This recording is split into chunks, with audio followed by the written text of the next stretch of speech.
ಅತಿಯಾದ ಚಿಂತೆಯೇ ಶತ್ರು. ಯಾವುದೋ ಒಂದು ವಿಷಯದ ಬಗ್ಗೆ ಅತಿಯಾಗಿ ಯೋಚಿಸುವುದು ಮನಸ್ಸಿನ ಶಾಂತಿಯನ್ನು ಕೆಡಿಸುತ್ತದೆ. ನಾವು ಚಿಂತಿಸುವ ಬಹುಪಾಲು ಸಮಸ್ಯೆಗಳು ಕೇವಲ ನಮ್ಮ ಕಲ್ಪನೆಯಲ್ಲಷ್ಟೇ ಇರುತ್ತವೆ. ವಾಸ್ತವದಲ್ಲಿ ಅವು ಇರುವುದಿಲ್ಲ. ಆಗುತ್ತಿರುವ ಬದಲಾವಣೆಗಳನ್ನು ಮುಗುಳ್ನಗುತ್ತಾ ಸ್ವೀಕರಿಸಿ. ಚಿಂತೆಯನ್ನು ಚಿಂತೆಗೆ ಬಿಡಿ.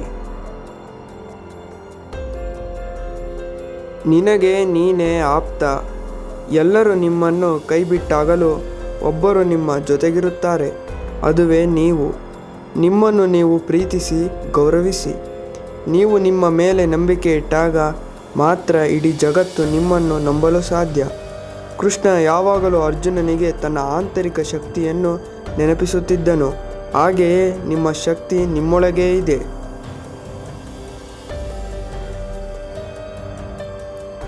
ದಕ್ಷತೆಯೇ ಯೋಗ. ಮಾಡುವ ಕೆಲಸವನ್ನು ಅಚ್ಚುಕಟ್ಟಾಗಿ ಮತ್ತು ಶ್ರದ್ಧೆಯಿಂದ ಮಾಡುವುದೇ ದೊಡ್ಡ ಯೋಗ.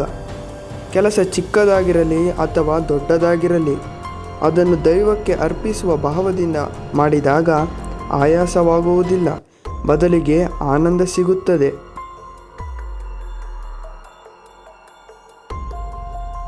ನಿಮ್ಮ ಹೋರಾಟ ನಿಮ್ಮೊಂದಿಗೆ ಇರಲಿ. ಜಗತ್ತಿನಲ್ಲಿ ಯಾರಿಗೂ ಹೋಲಿಕೆ ಮಾಡಿಕೊಳ್ಳಬೇಡಿ. ಸೂರ್ಯ ಮತ್ತು ಚಂದ್ರ ಇಬ್ಬರೂ ಹೊಳೆಯುತ್ತಾರೆ, ಆದರೆ ಅವರವರ ಸಮಯ ಬಂದಾಗ ಮಾತ್ರ. ನಿಮ್ಮ ವೇಗ ಕಡಿಮೆ ಇರಬಹುದು, ಆದರೆ ನಿಲ್ಲಬೇಡಿ. ಕೃಷ್ಣ ಹೇಳುತ್ತಾನೆ, ಇನ್ನೊಬ್ಬರ ಜೀವನವನ್ನು ನಕಲು ಮಾಡುವ ಬದಲು ನಿಮ್ಮ ಸ್ವಂತ ಶಕ್ತಿಯನ್ನು ಗುರುತಿಸಿ. ಜೀವನ ಎಂಬುದು ಒಂದು ಸುಂದರವಾದ ಪ್ರಯಾಣ. ಇಲ್ಲಿ ಏರಿಳಿತಗಳು ಸಹಜ. ಕೃಷ್ಣನ ಕೊಳಲಿನ ನಾದದಂತೆ ನಿಮ್ಮ ಜೀವನವು ಮಧುರವಾಗಿರಲಿ. ಅಂದರೆ ಕಷ್ಟಗಳ ನಡುವೆಯೂ ನಗುವುದನ್ನು ಕಲಿಯಿರಿ. ಧೈರ್ಯವಂತನಿಗೆ ದೇವರೆಂದು ಜೊತೆಗಿರುತ್ತಾನೆ.